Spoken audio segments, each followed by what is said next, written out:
In today's video, I'm going to teach you how to fix Grok AI app not working. If the Grok AI app is freezing, failing to load, or behaving unpredictably, a quick and effective fix is to clear its cache. The cache is a collection of temporary files your phone saves to help apps load faster. Over time, those files can become outdated or corrupt and cause problems. Clearing the cache removes only those temporary files. It does not delete your account, your conversations, or personal data stored in the app. Start by opening the Settings app on your phone.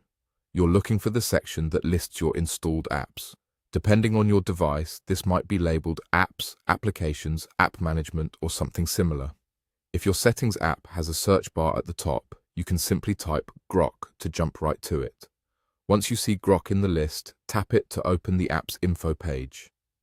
On the Grok app info page, find the option labeled Storage or Storage and Cache. Tap that to view the storage details for the app.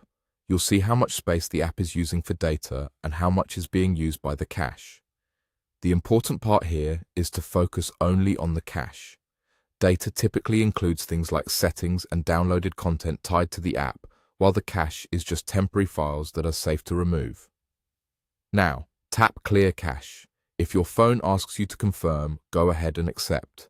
This action wipes those temporary files and gives the app a clean slate without affecting your login state or saved preferences.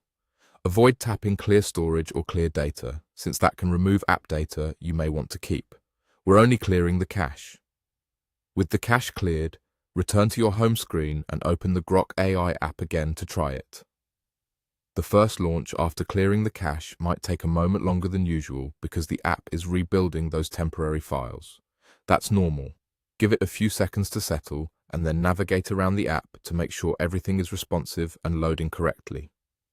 This quick process often resolves common issues like slow performance, blank screens, or content not appearing. It's a safe, low-impact fix that you can use whenever the app starts acting up. You don't need to do it regularly, just keep it in mind as a troubleshooting step when problems arise. And that's it. By going into your phone's settings, locating Grok, opening storage, tapping Clear Cache, and then relaunching the app, you've completed a clean cache refresh that can get things working smoothly again.